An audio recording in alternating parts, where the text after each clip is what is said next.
Welcome to the Rutgers Community Living Education Project's Epilepsy and Intellectual Developmental Disabilities Learning Series. Today's webinar is being presented by Mary Duffy, Executive Director, and Katie Gaughn, Program Manager of the Danny Did Foundation. The Danny Did Foundation's mission is to advance awareness on epilepsy and the risk of sudden unexpected death in epilepsy, to protect people with epilepsy, and to prevent deaths caused by seizures. Mary and Katie will share more about the Danny Did Foundation during the webinar today. This series is being provided in collaboration with the Epilepsy Alliance America and their members. I would like to offer special thanks to Lisa Gallipoli and for Lisa's assistance. We were really able to identify professionals in the field to share their expertise during these presentations. Lisa, would you like to take a moment to introduce yourself and Epilepsy Alliance America? Sure. Thank you so much. So I just wanted to take an opportunity to say hello. My name is Lisa Gallipoli. As Melanie said, I'm the Chief Operating Officer of Epilepsy Alliance America. Rutgers Community Living Education Project has been a great partner for us, and so much behind our seizure recognition and first aid training that's available on our website, and we'll send that as a resource afterwards. And when they came to us with this webinar series, and they were looking for expertise in all of the topics that'll be part of this series, I will say that hands down, our National Professional Advisory Committee said, you're going to be talking about SUDEP, you're going to be talking about seizure detection devices, you need to be talking with Danny Did. And that's why we reached out to them. Danny Did has been a great strategic partner for Epilepsy Alliance America and our 17 member organizations providing programs and services across the country. And I hope that you're excited about their presentation as I am, and I'm looking forward to hearing and learning with all of you. So thank you so much. Thank you, Lisa. Katie, can you advance to the next slide, please? So as Lisa shared, my name is Melanie McGackin, and I am representing the Rutgers Community Living Education Projects team. CLEP is a program through the Rutgers School of Public Health. The CLEP team is committed to providing individual guidance, mentoring, and resources regarding the possibilities in community living for people with intellectual and/or developmental disabilities in the state of New Jersey. The CLEP team members' contact information is on your screen. Katie, can you advance the slide one more time for me? Thank you so much. So please feel free to contact us for any additional information or support when you or someone you know is ready to explore community living options. Before we get started, let's go over how you can best participate during today's session. To assure the highest sound quality possible, all attendees will be muted during today's event. To interact with the host or presenter, please use the Q&A option on your Zoom control panel. We recognize that we learn from each other, so if you know of a great resource to offer, please feel free to share your ideas in the chat section of the Zoom screen. At this time, I'm happy to welcome today's presenters, Mary and Katie. Welcome. Thank you. It's great to be here. Again, I'm Mary Duffy. I'm the Executive Director for the Danny Did Foundation. The Danny Did Foundation was founded in Chicago by Mike and Marianne Stanton after they lost their 4-year-old son, Danny, to SUDEP, or sudden unexpected death in epilepsy. Danny was my son's buddy. Our boys spent many hours playing together. He was smart, athletic, a fun-loving little guy. We are so honored that he was our boys' very first friend, and we sure do miss him. The names of the organization comes from the last line of Danny's obituary written by his dad, which is, "Please go and enjoy your life, Danny did."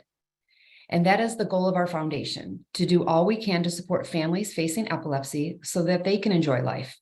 We've engaged with neurologists and other healthcare providers, families, advocates, and the general public to all join us to reach our goal of protecting people of all ages with epilepsy. I would like to share a short video with you that is a snapshot or a summary of our mission, our programs, and our goals. And our goal, again, is to be a resource for families in need. My name is Tommy, and I have a story to share. It is a story of one family's journey. is a story of love,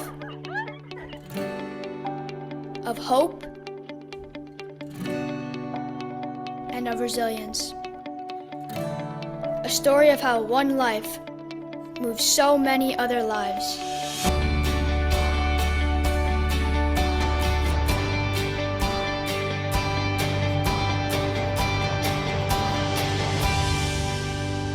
This is the story of what Danny did. It was 11 years ago. Danny Stanton was 4 years old when he died after having a seizure while he was sleeping. His death was caused by sudden, unexpected death in epilepsy. The Danny Did Foundation began as a promise to Danny to protect those suffering from seizures.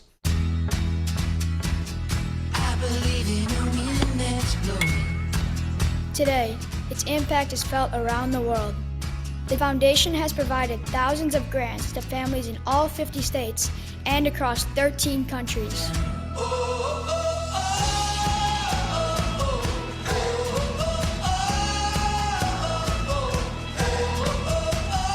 Its programs are designed to make a direct impact through access to life-changing seizure alerting devices, access to educational resources for caregivers, and by advancing public awareness through every medium, billboards, social media, radio, and just this year, our first TV campaign.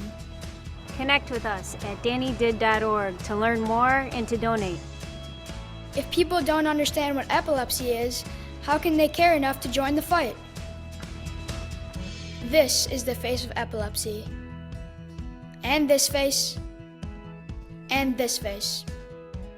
Since its inception, family has been at the core of the Danny Did Foundation because epilepsy affects the entire family. A new chapter of hope is written every day. I know this story well because Danny is my brother.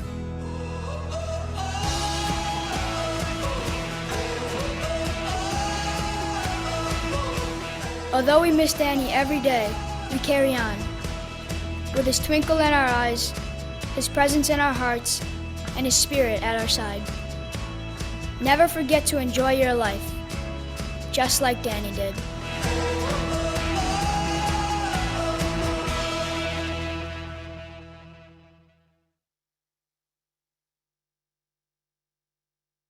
Okay.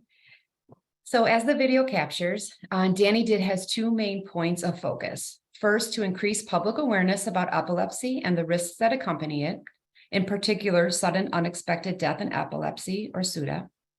And our second area of focus is to increase awareness of and access to devices and technologies that alert to seizures. Before we move forward describing our programs, let's stop for a moment to discuss what we do know about SUDEP. It is a death is referred to as SUDEP when a seemingly healthy person with epilepsy dies unexpectedly, and no clear reason for the death can be determined. In most cases, an autopsy is required to rule out other causes of death. The most common criteria used to determine whether a death is due to SUDEP are: 1, the person has epilepsy, which is defined as recurrent, unprovoked seizures. The person has died unexpectedly while in a reasonable state of health. The death occurred suddenly and during normal activity, oftentimes during sleep. An obvious medical cause of death could not be determined at autopsy. And the death was not a result of status epilepticus or prolonged seizure clusters. The precise reason or reasons regarding what causes SUDEP are unknown and are still being researched. That's one of the very frustrating aspects of SUDEP. We don't know exactly why it happens, but there are a few main theories. One is cerebral shutdown. When the brain is shut off after a seizure, breathing may be suppressed and a lack of respiration may be a primary cause. Or cardiac or pulmonary abnormalities. For instance, a seizure may cause a dangerous heart rhythm or heart failure. It's also possible that SUDEP may result from one or more of these causes, or maybe even a combination of the causes, and that the mechanisms might be different for each case. How often does it happen? The most recent research suggests that SUDEP occurs for 1 in 1,000 people with epilepsy, and that applies to both adults and children. For people whose seizures are uncontrolled, however, the rate increases to 1 in 150 people. So seeking seizure control is critical. We'll discuss some ways to reduce your risks in a bit. Let me expand a little bit on why we work so diligently on our SUDEP awareness programs at the Danny Did Foundation. We advocate for honest and open dialogue between doctors and patients or their caregivers that includes the discussions of all risks associated with epilepsy, including mortality. Before Danny died, his parents had never heard of the term SUDEP. It was never raised with them by their neurologist. That lack of disclosure, unfortunately, is common. It's something that we're trying to change. In surveys of patients and caregivers, about 95% say they want to be informed and educated about SUDEP. In surveys of providers, however, it's typical that about 30% of neurologists actually counsel their patients about the risks of SUDEP. There's a big disconnect, and we'd like to fill that. Without learning about SUDEP, Danny's parents were not given a chance to protect him. We don't know if the outcome would be different for Danny, but they deserve that chance, and we believe other parents deserve that chance too. Providing patients with information about the risks associated with their condition can help them make informed decisions about their treatment and their care. Discussions of lifestyle behaviors, such as medication adherence, substance abuse, as well as monitoring seizures, particularly at night, and awareness of outcomes such as sudden unexpected death and epilepsy might reduce mortality from epilepsy. We speak with families every day, and a vast majority learned about SUDEP on their own or through the Danny Did Foundation's website. We've learned many times, why aren't they telling us about this? We understand and we appreciate that this is a hard conversation, but we feel that knowledge is power, and once you have all the information, you can then use it to try to keep your loved ones safer. If you would like to learn more about having discussions with your healthcare provider about mortality risks, you can visit preventingepilepsydeaths.org. You can see that on the bottom of the screen there. There you'll find a toolkit to help your doctor with these conversations and a checklist for you to bring to your next appointment. There are several possible topics that can be discussed between the patient and the clinician after an assessment is done to decrease mortality risks. Both parties should encourage these discussions and take action. Examples of things that might, or examples of actions that might include these examples, for instance, referral to a specialist, maybe seeing a diet therapist or looking into the keto diet. Sleep studies may be needed. Perhaps it's time for genetic testing or new labs to be ordered, a referral for mental health concerns, perhaps surgery or neurostimulation referrals can be made. Also addressing medication issues. Are there coverage issues that are preventing a patient from taking their meds? Maybe there's an insurance denial and they would need a referral to the social work department. Or do they need a reminder? Sometimes families find it's best to use apps or a pill box. Is it time to discuss rescue medications? Also, considering if the patient has adequate supervision, can you determine a caregiver that can intervene during a seizure? And should they be using a seizure detection monitor? Also, determining if there's need for coordination of care if the patient is seeing other doctors as well. Another action is to develop a seizure response plan, regardless of your age, and share it with your family, your friends, the school staff, co-workers, and teach them how to help during a seizure. You can talk about how we can minimize accidents, such as driving, falling off a bike, making sure helmets are being worn, swimming, and other possible accidental injuries that could happen. And always notifying the doctor of any changes between appointments. An action could be to discuss the use of a diary to record your seizures and identify your triggers. Again, you as a patient or caregiver should feel empowered to bring up these topics, to mention that you went to this webinar and you would like to have this conversation. These are hard conversations for you and for your doctor, but you can be a team and a partner in your treatment plan. Again, that lack of SUDEP disclosure led to our role in filling that communication gap. You cannot protect someone from something if you do not know it exists. So we created an awareness program that consists of billboards on highways, billboards in busy airports, a radio and TV PSAs, social media campaigns, attending conferences, engaging students of all ages, podcasts, and more. We aim to reach as many as we can about the seriousness of epilepsy and to let people know that we exist and we're here to help. It's our responsibility to educate and to raise awareness, and we want people with epilepsy to be seen and to be heard. So now I'd like to introduce you to Katie Gaughn, our program manager, and she's going to discuss seizure detection devices. Thanks, Mary. As Mary mentioned, education on devices that can alert to a seizure is our second focus. Technology within epilepsy is a fast-growing field. We consider devices and technology as a complement to medications, surgery, and diet as all part of a patient's treatment plan. We view devices as another tool in a caregiver's toolkit. A device doesn't replace a parent's instincts or their vigilance, but a monitoring and alerting system can be one piece of the puzzle that lends backup that you will be notified if a seizure takes place. We all understand that monitoring seizure activity within a hospital is important. We typically wouldn't leave a patient unwatched in that setting. But when a patient leaves the hospital, then what? Monitoring is just as important at home. We feel strongly about the simple concept of early intervention. If you're present, you can take action. Again, you have a chance to keep your loved ones safe. Whether that is to prevent injury, provide rescue meds, or just be present, as no one should be alone during a seizure. Within epilepsy tech, there are a range of device types. As you may know, there are surgically implanted devices such as the VNS and the RNS technology. However, Danny Did focuses on non-invasive seizure alerting devices.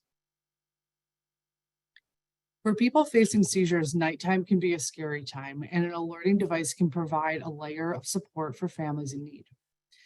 There are devices that can help alert to seizure movements during sleep that do not require the user to wear anything. So some can actually record the seizure, and those recordings can then be shared with their doctor. The devices that you see on your screen are three of the options for nocturnal monitoring.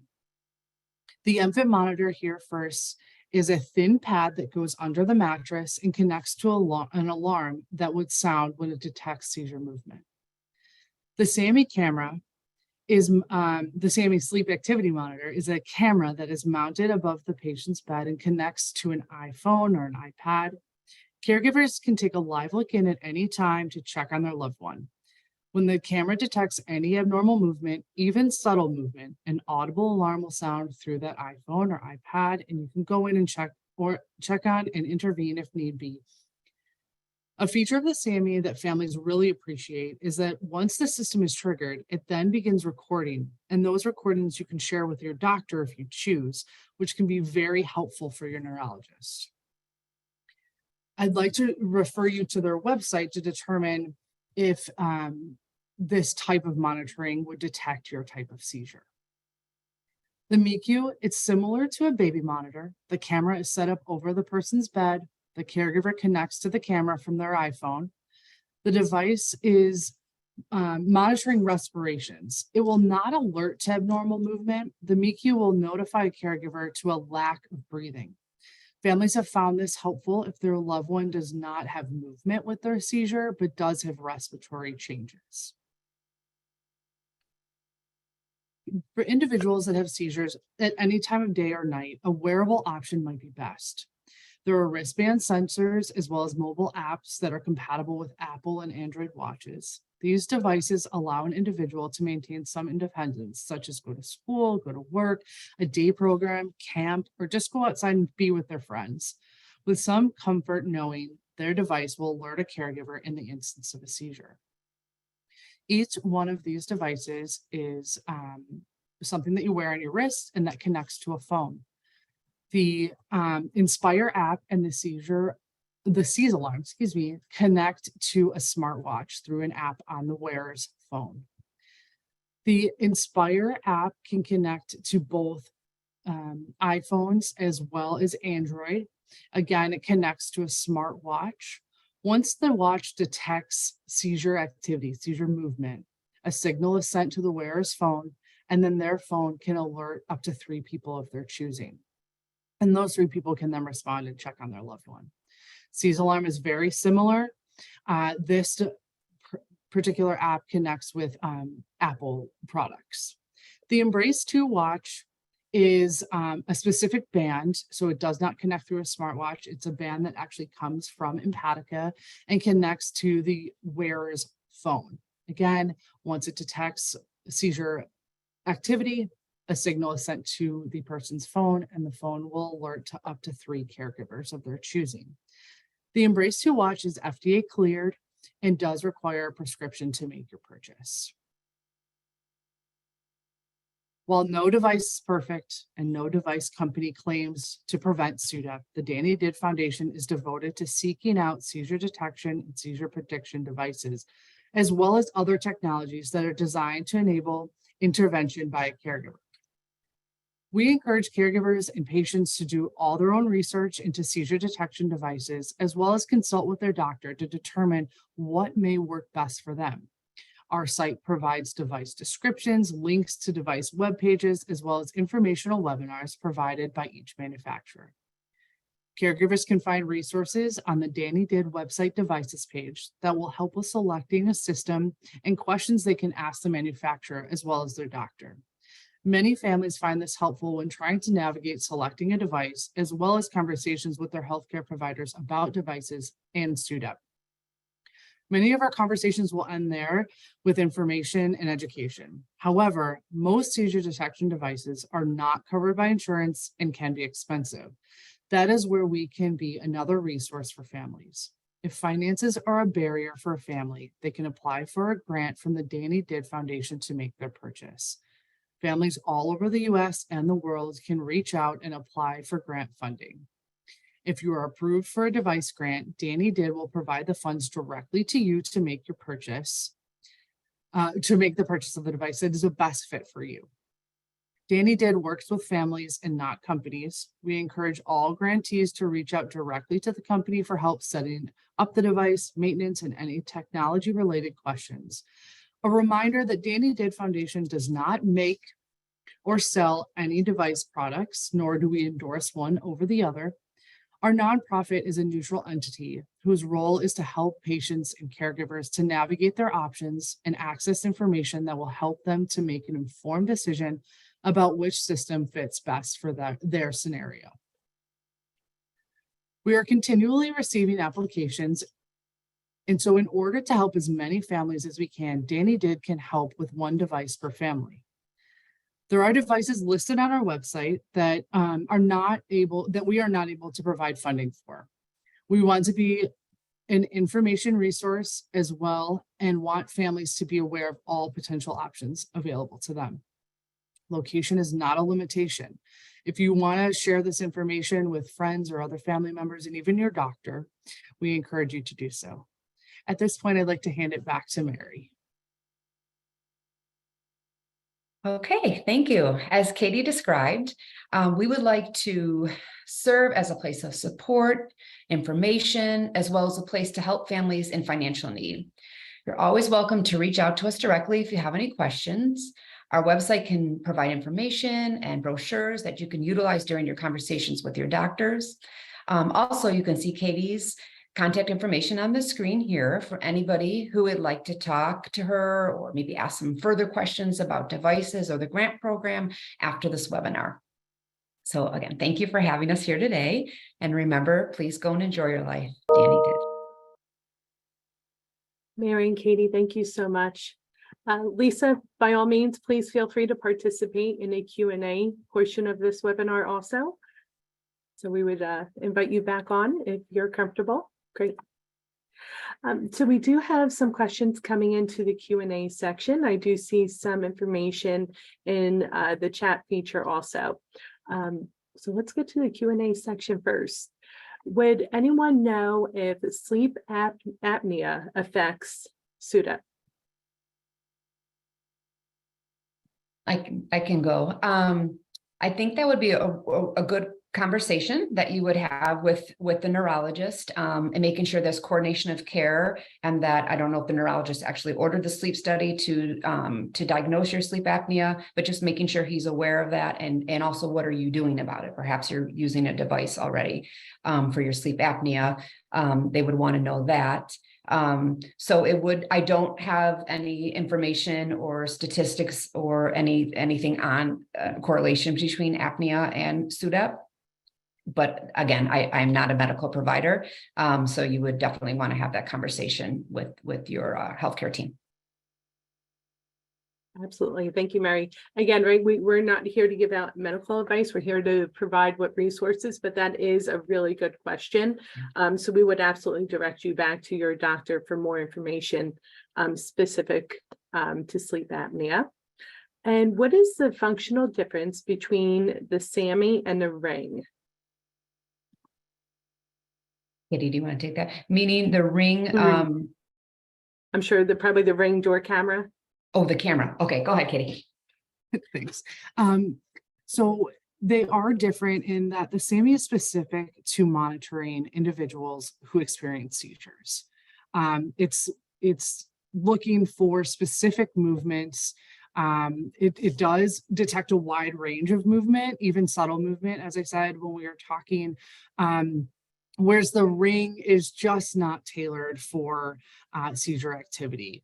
I have talked with families who have tried the ring, and it doesn't pick up on these subtle movements that the SAMI camera is able to do. And then the nice piece of the SAMI, again, is that it has the alarm setting. You can change settings and tailor it into what's best for the individual being monitored, the sensitivity and so on. And that's just not an option on the ring camera as well. It is an audible alarm. I know we have a ring at home, and it's just like a little buzz on my phone, where I think in the instance of a seizure, you want to certainly be alerted and woken up from sleep to go in and check on that individual. So there are certainly differences. And I would say that, again, the SAMI is really tailored for those experiencing seizures. And just to add on to Katie too, the video that you would receive from a SAMI camera that you would share with a doctor, or even just for your own knowledge to see, hey, what happened last night? When the alarm goes off, you're busy with seizure first aid. And in the back of your mind that, hey, this is being recorded. I can look at this a little bit later. I don't have to stop and write notes. How long was the seizure? What did it look like? It's being tracked. The time would be on that video for the doctor to see the duration, and then a clear image, night camera image of what happened in the bedroom that evening to share. Yeah, the video and the image is very clear. It has some color changes too that you can see. That's just all going to be very helpful when you're sharing it with your neurologist. And I would definitely encourage everyone to head to the SAMI website. I think it's SAMI Alert. And you can take a little quiz, find out if it's going to be a good fit for you, but you can also see the imaging and how it all works. Beautiful. Thank you. And I apologize if I'm going to pronounce this incorrectly, but it says, have you heard or used the Empatica watch? Yeah, I believe they're referring to the Embrace 2 watch that's made by Empatica. Yep, that's one of the devices that we provide grant funding for. Like I said, it's FDA cleared for ages 6 and up. The wearer would have to have their own smartphone. That's super important. We've heard feedback and really nice things about it. Like any device, there's a possibility for a false alarm, but just communicating that with the people that are being alerted. You want to make sure that the people who are being alerted through their phone, that they know your seizure action plan and know how to respond. If you do live alone, you want to make sure that that person has a key to your house and make sure that they can get in. But we have heard good feedback about it, and encourage them to head to their site. Again, good videos and things there. There's a webinar on our website, dannydid.org, that explains all how it works, how you set it up, all with their manufacturers to talk more about it. Katie, is that the same as the MFit? So the EMFIT's a nocturnal monitor, and that is a non-invasive monitor. It's a very thin pad that's actually placed under the mattress, and it will pick up on continuous motion, abnormal motion. So there is a bit of a buffer built in, so you won't be alerted every time an individual is rolling over, but any sort of repetitive, continuous abnormal motion would set off the alarm. And the alarm is attached through a cord and is plugged in typically next to the bed or wherever the plug is in the individual's room. There is an option to do an add-on alarm if you're wanting it in the hallway, if the caregiver's down the hall. But the feedback we've heard is the alarm is pretty loud, and so you typically can hear it where you are in the house. One of our coworkers who wasn't able to be on today from the Community Living Education Project actually sent me that device in case it wasn't shared today. Her family, she said it's a lifesaver, for her family. So she used that, and she also shared the resource, which I believe that Yuri spoke about, Seize alarm. She uses that also. So wonderful. Both, she had one, not to promote one, but she had beautiful things to say about both of those devices. So again, if anyone on today's call uses any of the devices and has had a positive experience, please share that in the chat, right? Again, quite often we're learning from each other as family members, as professionals. So please share your information. I have Jennifer just popped up on the screen saying, can you share the name of that device again? Those were the two devices that Katie already shared. One was called Seize Alarm, SEIZ Alarm. And I believe that was through an app. Is that correct, Katie? Yep, that's an app. That one is specific for Apple products. So you do have to have an iPhone. And it's an app that you download that connects to an Apple Watch. Perfect. It is one of the devices that we do provide grant funding for as well. Wonderful. And the other one was EMFIT, EMFIT. I believe that was in Katie's presentation also. I did put a link to the slides. So if everyone wants to copy and paste or click on that link and download in the chat section, you'll have a copy of the devices that Katie and Mary were referencing today. Know that I am going to send out that link also with some other resources that the professionals feel may be relevant to today's conversation. We'll send that out within the next 48 hours. Yeah, and Jennifer can find both of those items listed on our website as well. Perfect. And I did put that website, that link in the chat section also. So feel free to save those links so that you can look at those. Let's see. Is there a recommended amount of hours of sleep for someone with epilepsy? I would typically ask someone to ask their doctor for that response personally, but is there anywhere that someone could find that, or would you direct someone to their medical professional? Yeah, I would ask them to, talk with their doctors about sleep habits. Okay. But again, some of these devices can give you a better idea of what the sleep looks like. So that might be helpful. Absolutely. So we have someone sharing that their son has absence seizures with no movement except for occasional drooling. His lips turn blue due to no breathing. Are there any seizure detection devices to assist someone without movements? That's a great question.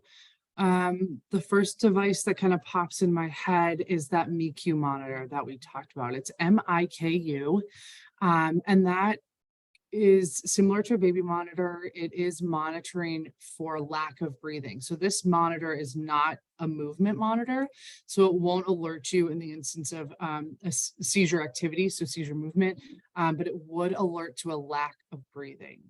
It does monitor a few other things, kind of gives you a little report on your phone about just how restful the sleep is and things like that. But families who experience similar type seizures without the movement have looked to the MICU for respiratory monitoring.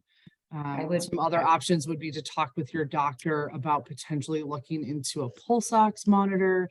That would be something that you would need to go through your doctor and a DME to get. You need a prescription for that. But it would be another way to monitor O2 saturation, oxygen saturation, and there's some alarm settings to lack of breathing as well. Great. We have someone sharing that there is a family history of heart conditions and they want to look, they're looking to better support their brother, specifically around any heart issues during his seizures. They're asking specifically about the Embrace watch and Inspire app to see if they track for things such as heart rate and stress. No, again, these devices really are for movement at this point in time. So you will find some apps out there. You'll even find it, the iPhone sometimes has heart rate. I think it's called health under their health portion of the iPhone. Pardon me, not the iPhone, the iWatch. Right. Thank you, Lisa. But again, remembering that you just have to make sure that isn't alerting someone, because if you're in the middle of a seizure and your watch is, letting you know that you needed to let someone else know that your breathing is there's something wrong with breathing, heart rate, those type of things. So they're just what you're asking for is what we all are asking for and hoping is in the pipeline. One device that can monitor different things to help those with absence seizures and those with tonic-clonic or seizures with jerking, different things like that. So that is something that we're pushing for, and we make sure when we talk to any type of companies that come to us for patient view on because they're developing something, we just make sure that's one of the first sentences that we mention in first topics. Perfect. I do see that someone is asking specifically about DDD approving purchases for seizure detection devices. So that's something we're going to ask you to go directly to your support coordinator about. You're going to want to have that conversation with your support coordinator, and if they feel that that's, with the right documentation, that they follow through with that request, if appropriate. Let's see. We have people sharing, actually a few people sharing that that their loved ones wearing probably wouldn't wear the device unless there was some kind of incentive, right? We have some individuals who have a lot of sensory issues, for example. Have you experienced overcoming some of the sensory issues for some of the devices that you've spoken about? Yeah. As we all know, everyone's epilepsy is a little bit different, and the way it presents can be different, and every device is not a fit for each individual or patient. And because of what you just mentioned, there might be some sensory issues as well. We've had families that have, before the actual watch came, they bought a watch and they just, how did it go for a week or two? Are they constantly ripping it off? Then they're not going to follow through with actually getting the seizure detection watch. There is some return policies with some of these devices. However, the devices that are in the bedroom that Katie described, the NICU monitor, the SAMI monitor, and the MFED bed pad, mattress pad, are they're not wearables, so they won't touch the child. So that might be an option. Most families tell us they're most nervous at night. They have their eye on their child all day long, or somebody does, but they really worry about going to bed. So that might be something, since it's not a wearable, perhaps that family would like to try. Katie, is it possible, we do have someone who mentioned an iWatch would be great, and is Apple moving in that direction? Can you just put the screen back up where it showed the names of some of the devices?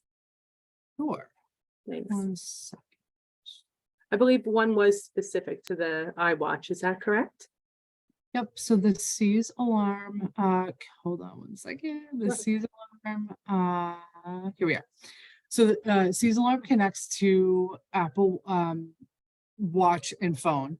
Inspire app will do Apple and Android. So it would connect to both, whichever type of phone you have. And to the person who asked that question, iPhone does offer some. I'm not as familiar with Android, but they do offer some. So people utilize the health apps on the watch as well as adding this app. Perfect. Mm. We have a lot of people thanking you for the information. We have some people saying that they're going to reach out to Danny Did for some additional support. We have someone asking, is this resource available for individuals with ID? So if you're asking if the seizure detection devices are available for individuals with intellectual developmental disabilities, if that person has an intellectual developmental disability, the main component, right, of this presentation is if the person has seizures. So if that person has an epilepsy diagnosis, Mary, Katie, correct me if I'm wrong, it would be appropriate for that family to reach out to you if they're in need of some additional support. Is that correct? Yeah, we'd love to help. Great. So whether or not that individual has an intellectual developmental disability, if there is a seizure disorder, a diagnosis of epilepsy, please reach out to Danny Did Foundation. And then Katie, can you put your contact screen back up just one more time? Yep. Perfect. So please feel free to take out your phone, do a quick snapshot. And again, we will include the PowerPoint in the follow-up email that you should receive over the next 48 hours.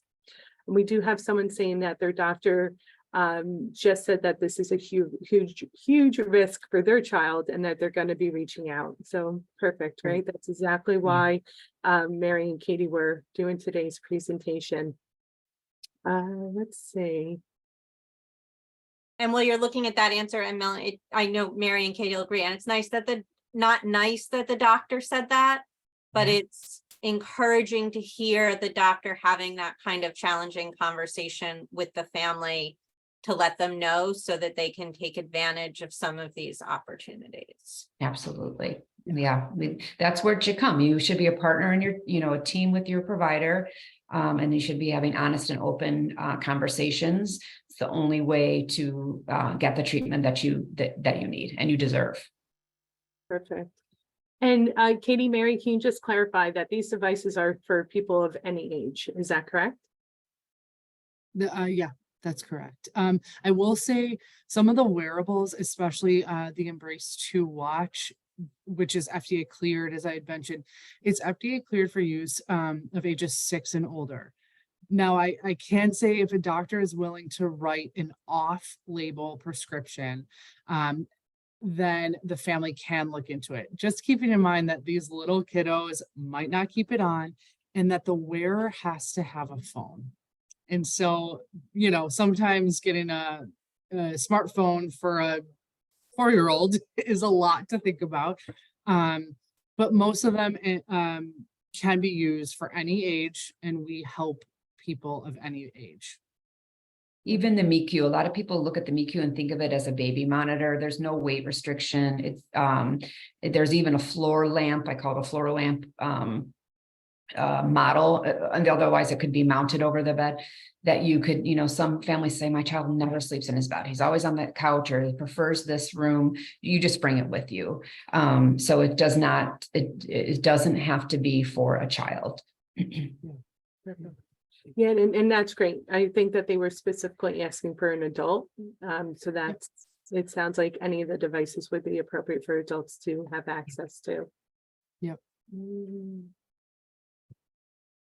So are the seizure detection devices for just when sleeping, or can they be used during the day?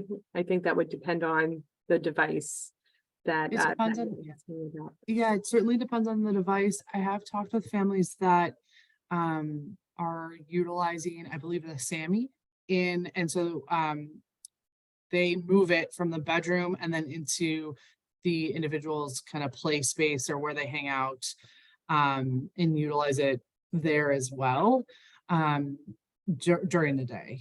Now, I haven't heard feedback from that particular family, like how it's going, but I know that some families do use it in the room. And then one of the families I spoke with, their son spends a lot of time on the computer. And so they will move it from the room into the computer room just so mom or dad or caregiver can be in the kitchen or do a load of laundry or something like that. Just having a little peace of mind that, okay, we'll be alerted just in case. So there is opportunity to move them around and use them not only at night. So, and I apologize. I know some people are asking really specific questions. I am trying to sort of group some of the questions together. Know that Mary, Katie are there as a resource. If you have specific questions about support around this area, feel free to reach out to the Danny Did Foundation in regards to, some device resource or financial assistance in that area of getting a grant for a device if that's appropriate. But we are having a few questions specific around the device where that individual needs to have the smartphone on them. If a caregiver or a parent have a smartphone on them, can that, and they're always near the individual with that, do you know if that would be appropriate? I would really refer them to the company and the manufacturer for that type of question. What we've learned is, it sounds like you're describing someone who's with their child at all times, meaning he's not on a bus. Because if he is on a bus, he would need a smartphone next to him or within, I don't know the feet, but a certain amount of feet distance between his wrist and that phone. So a backpack would be fine, things like that. And then mom, dad, caregiver would be in another location with their phone. The phones are talking to each other, sending texts and calls that there's a possible seizure, and then seizure response plan goes into action. I believe, and Katie, you might know more, that if you're with the child and you want to share a phone, it would have to be pretty close quarters. But that I would definitely ask the manufacturer, hey, this was our idea, will it work? Yeah, you kind of have to keep in mind that the watch is sending a signal to the user phone, and then the phone is sending the alert. So if you are using your phone and you're sitting next to your loved one, your phone is getting the signal and not the alert, if that makes sense. So you'd have to look at your phone and say, oh, this is sending an alert. So families who are utilizing it for a younger child sometimes will put their phone next to them and then have it alert dad instead of mom, because when they're both home. If that, I hope I'm not being confusing, but again, reach out to the manufacturer, but just keep in mind that the phone that's connected to the watch is the one sending the alert, not receiving the alert. Hopefully that's helpful. It is. Thank you. Okay. Are there any devices that can detect focal seizures without the large motor movements? Go ahead. No movement at all. We probably just need to know a little bit more about how it presents. More importantly, the company would need to know a little bit more how the seizure presents. Okay. And they would be honest. These companies are extremely honest. They don't want another, and neither do we, get something and it's a disappointment or it sits on the counter. So we, that would be a pretty specific question. But if there's absolutely no movement at all and there's no So I think she specifically said without large gross motor movements. So I think without large movement. So as we talked about, the SAMI does alert to more subtle movement. I would refer you to SAMIalert.com. There's actually a little kind of survey questionnaire that you can fill out and find out if SAMI is going to be a good fit and will alert to your type of seizure. The same with the other manufacturers. You're able to reach out to them, kind of describe what you're experiencing, and like Mary said, see that it's going to be a good fit. But as we talked about, the SAMI does pick up on more subtle movement.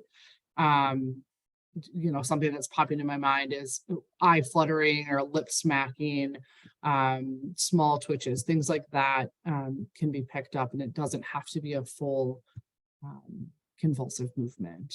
But I would head to these websites and really kind of start to do your research, or I'm happy to jump on a call and see how it help navigate and point you in the right direction as well. So that's great. That's perfect. I think as family members, right, and as professionals, there are so many devices out there that it's absolutely not a one size fits all.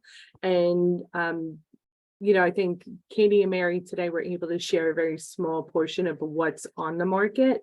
But they're able to share some of the devices that they know is really effective for some of the families that they have served. And that's what this is about, right? It's about bringing awareness and identifying how we can do some better research to see what the right device is going to be for either ourselves or our loved one. So thank you again. I greatly appreciate.